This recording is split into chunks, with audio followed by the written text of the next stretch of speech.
Welcome to the Good Food Kitchen. I'm Jeremy Dixon from the Revive Cafes in Auckland, and today I'm going to share with you a delicious, healthy, quick dish you can make for your family, a Sri Lankan balti. To make this dish, you're going to need the following ingredients.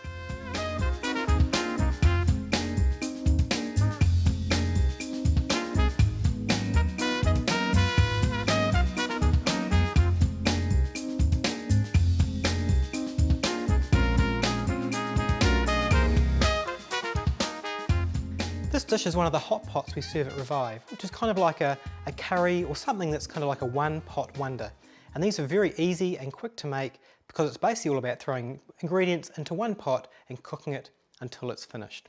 So to start with these, the best thing to start with is onions. Onions add great sweetness and flavour and a good base to any curry or for this particular balti. So we're just going to take the skins off. I've already heated up the pan so it's nice and hot and ready to go. And we're just going to just dice these, nothing too chefy about it, just enough so it's relatively semi-finely diced.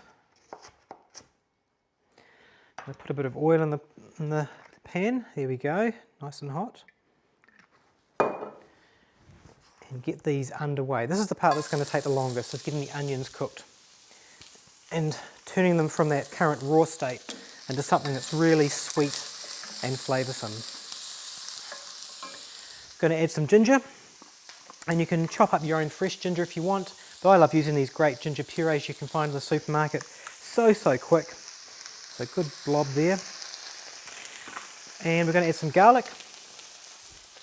And an easy way to put garlic in is to just put it in your garlic press, skins on, then just squeeze it through into the pan like that. Never ever buy garlic in those little containers in the supermarket.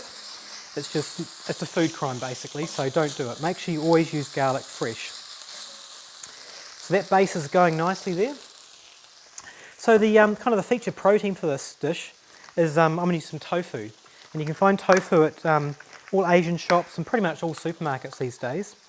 And what I've done with this tofu is I've actually frozen it overnight. And what happens when you freeze it, all the kind of the ice crystals change it from a silky, smooth kind of a texture to more of a kind of a fleshy, rough kind of a texture. So we're just going to peel this off. As you can see, it's very different than the normal smooth texture. We're just going to peel it off and put it in the pan here. If you've got friends that like chicken, you might even be able to confuse them with this dish. Because we want to drive out all the moisture so it becomes nice and chewy and has a really nice texture. Look at that, nice and chunky. So I'll stir that around, then it'll take a couple of minutes just to evaporate. The onions only take a couple of minutes really to start going flavoursome and start to caramelise, so we'll throw some other ingredients in. So we've got our spices, and this is what gives it kind of a Sri Lankan feel. So we have some cumin, we have some cardamom,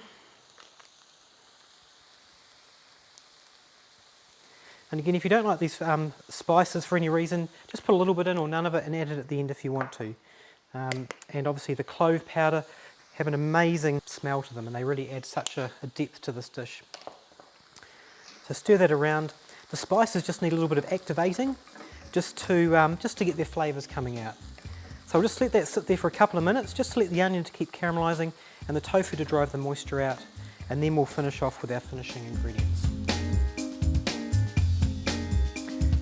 Okay, most of the moisture's come out of that. It's kind of gone as you can see, it's gone a bit drier, and the onion is nicely sweetened and soft as well.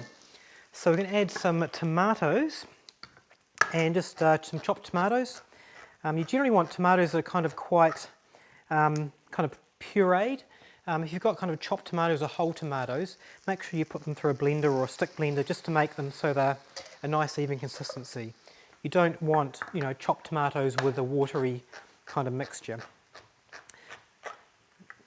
So 2 cans of tomatoes, give them a mix through.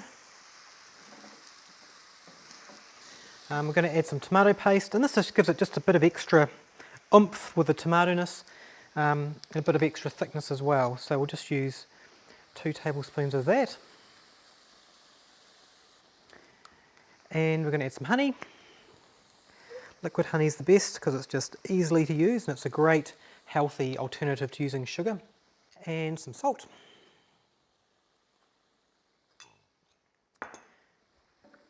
Give that a stir around. And if you've got a really nice hot pan, that only takes a couple of minutes to come up to heat. Look at that. Okay, I've pre-roasted off some pumpkin. So just basically in the oven with a little bit of oil. And this just adds a great texture and great sweetness to it as well, and a little bit of interest. So roasted vegetables in these kind of dishes are always great. So we'll stir that through.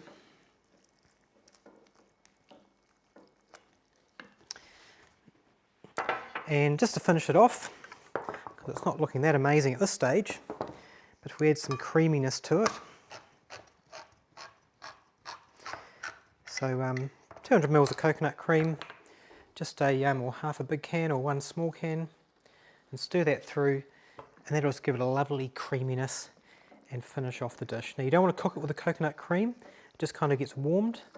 So there we go, mix it through, and that dish is nearly finished. Just grab a good handful of mint and parsley. Use Italian parsley is the best. Just chop it up relatively roughly, and that dish is now finished, ready to hit the table. And all those flavours and lovely spices with the mint and the tofu will make this a really lovely dish, so you can serve it on rice, quinoa, just as you normally would a curry. But I'd recommend you to give it a try, and it's so easy.